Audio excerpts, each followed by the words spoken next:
her body is amazing. I mean, I wouldn't pass up a beautiful woman who's an amazing mother to my children because she didn't wear a wig. So I don't really quite understand why people are so obsessed with her wearing a wig. When I get done with this video, like, this coming off, and my husband gonna get what he get. You know what I'm saying? Like, and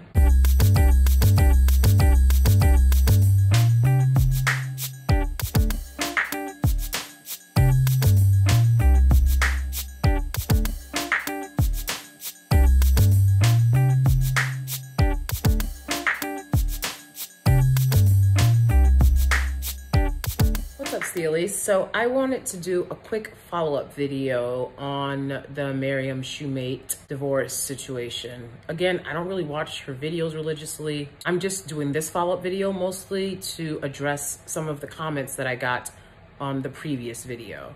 And, you know, I hope that if she ever came across my video, she would understand that I certainly do not look to make her family situation into some type of entertainment to be mocked or anything like that. If you're a public figure, you put yourself out there and people are going to comment on that. And again, you know, this is a woman who, she and her husband, they both put themselves and their family out on social media. And I've seen a lot of Black women not really understand that that does make you a public figure of sorts, which is bizarre because it's like, where do you think you get your money from? From all these views. And people expect, they have a certain feeling of entitlement from agreeing to watch your life, right? They're like, oh, I'm watching your life for a reason. Again, that's why I, in no foreseeable future, would ever be sharing my relationship on here, because we don't run on generational wealth over here, believe it or not. My husband's family didn't really have a lot to give him. We didn't get wedding gifts, for example. We have like 4 plates. I know people I bought plates for. But yeah, so we have like 4 plates. That's fine. We don't have visitors because we don't live near friends. The family that we live by don't know how to behave. They don't know how to act, and think that if you tell them something over the phone, have a couple of text messages with them, that you're burdening them. So if that's what family feels when you talk to them about something once over the phone and through a few text messages, it's clearly not people that you want to invite to dinner. So people want to act like they're not being compensated for putting it all out there, you know, especially when you're like, you're not really making content. You're just like putting out very vulnerable moments of yourself, and it's what people want to watch, but that comes at a price for not creating real content and letting family drama be the main attraction, if you will. So people have commented on that, like, they feel like Maryam is like scamming people with her GoFundMes and trying to get people to like sign loans and mortgages for her house. And I watched the video, and I mean, that is kind of true, right? I watched the video, and she was talking about, like, she's like, yeah, so if you guys can help me out, like, what? Oh my gosh. I mean, that's not safe for either one of you. I hope, I mean, it looks like she got her place going, so maybe she was able to do that without getting a random stranger to intertwine their finances with her. But I don't know. But either way, it's like, why would you ask a stranger to do that? That leaves you and your children vulnerable. This stranger now knows where you live just because they could sign a loan. It's irresponsible. I think that, and you guys can correct me if I'm wrong, that she comes from a different culture where she feels like if you guys have the money, you're going to give it to her, then she's going to take it. Whereas I feel like American culture is kind of like, why is all the money you get come from strangers? She credits God, when in reality, it's because you are putting out your business that people are watching your videos.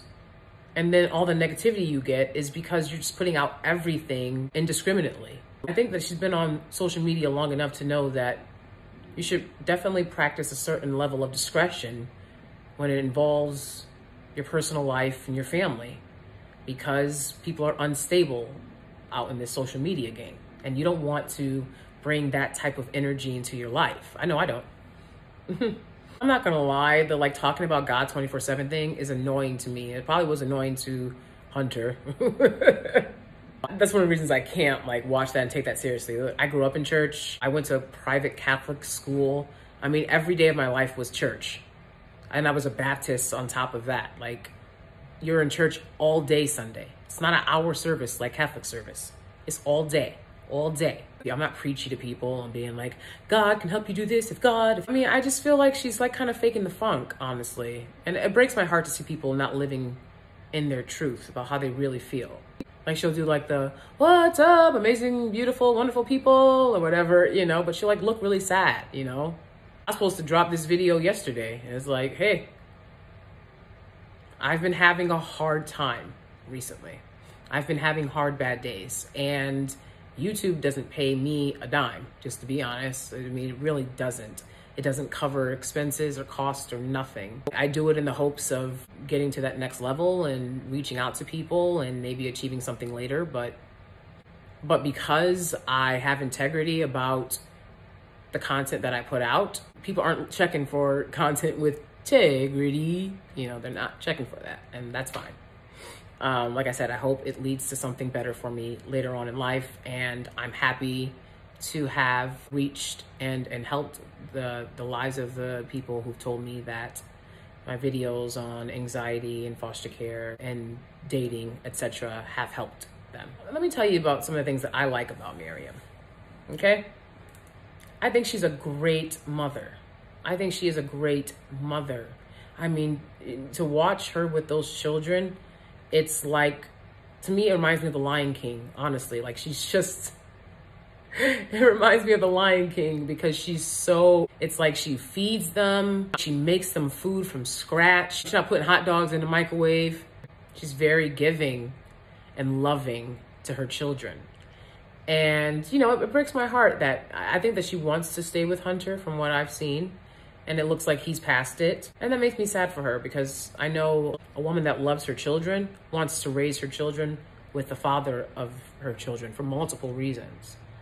As I've told you guys repeatedly, it's very dangerous to the children to have non-biological male living in a house with them. So it's best if you can keep your family together to keep your family together. She's obviously a religious person, and that's another reason why she wants to keep her family together. It looks like she cooks very well, so that's his loss. She seems like a nice person. I don't think that it's malicious that she asks people for help. I think that she feels like if this is a society where you can get that help, I don't think you can really do stuff like that over in Africa, where you could just be like, hey, like, if I tell you a little bit about my day, give me some money. She's taking advantage of that. A lot of other people do. They don't make it as clear what they're doing. A lot of people do that to you guys. So, you know, and whoever bites is whoever bites. I'm not helping nobody get a house. You know, I ain't got it like that. Help me get a house. Someone commented about being masculine and wearing a wig. Her body is amazing. I mean, I wouldn't pass up a beautiful woman who's an amazing mother to my children because she didn't wear a wig. So I don't really quite understand why people are so obsessed with her wearing a wig. When I get done with this video, like, this coming off, and my husband gonna get what he get. You know what I'm saying? Like, and some woman tried to imply, like, I don't know if she was trying to imply that Maryam is masculine or that I'm masculine. That it don't matter. I am masculine.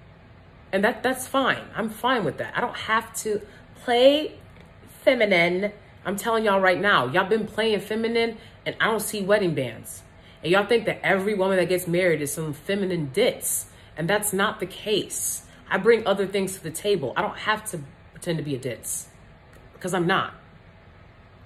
So you would never offend me by implying that I'm not putting on a show of femininity. I'm feminine to the core. You understand? I don't have to put on a fake voice. And I don't think that femininity begins and ends with a wig. Okay, I think that the way that she raises those children is very feminine. She loves God. She seems to be a woman that would let her husband lead. I don't know the specifics of their relationship. And I feel like in general, I've seen in various different African cultures, you guys can correct me if I'm wrong, but I know it's certainly the case with Black American women as well, that they're often the breadwinners, that they're often the ones doing the majority of the workload. It's not my case. Maybe she did focus more on what she could bring in material-wise than to place some little dits on his arm. I mean, that shit can only fly for so long. You know what I'm saying? If I have kids with you, like, wrap it up. I'm not playing a ditz 24/7, so you can be happy. And a lot of men want that. And that's why they decide to be unfaithful and bop to the next ditz. And once she catches on, I promise you, you can act like a ditz all you want. You're not going to want to act like a ditz for 4, 5, 6+ years. You're not. You're going year 6, year 7, you're going to be real tired if you even make it to then. And he's not on to the next ditz. So behaving like a ditz, that's not going to cement the deal at all. All you're doing is sending the message that you're an idiot, you're a clown that's ready to get played. And these dudes will happily play you. No, I'm not sending that message. So you're watching YouTubers talking about femininity who are not married. I see who y'all watching. I see y'all watching a lot of people out here. A lot of them are not married and or they're paying the majority of their bills. I know people personally that y'all are out here being like, ooh, look at her, Queen Femininity. Queen Femininity is paying all the bills. And she bought old boy. She pays his bills so that she can look like she's with the coolest guy. That it don't add up. If a guy is major focus is what he looks like, he does not make a lot of money unless he's paid for what he looks like. If you don't have any experience, you couldn't understand that. But any man that puts more time and attention into what he looks like than what you look like, and he's not a model and being paid to do so, he's not some entertainer or something, fall back, take 2 steps back. Cause that don't impress me. You don't need to be looking in the mirror as much as me. You know, I personally have a selfie rule. I'm sorry, but I'm gonna keep it 100. I don't check for dudes that take selfies. That post selfies on social media, and you a grown-ass man, what is you looking in the mirror for? Talking about some, what is you looking in the mirror for? Grown-ass man, go build something. I got work for you to do. Fuck. Any cisgender straight guy that's constantly taking pictures of himself, you have a family. Get to work. Fun time's over. I told you guys before, we have a Xbox. The Xbox is for me. The games are for me. As soon as we started dating, my husband stopped playing video games. I mean, he was already not playing video games because he was doing something important. You understand? Ain't y'all played enough video games? I couldn't imagine being married to a man and we have kids and this dude thinks he's going to get 1 second on an Xbox or PS5. It ain't happening. So Maryam, you know, you see, you want to hold on to a chick that lets you play video games. I promise you. Because, anyways, I hope things are going good for her. Like I said, this video was mostly a follow-up for the comments that were left. I know what I'm doing. Everything I've ever done works well for me over here on this side. So I'm gonna keep doing me. There's a lot more ways to get a guy than playing ditzy feminine. But that's a conversation for another video. So until then, thank you so much for watching and I'll see you guys next time.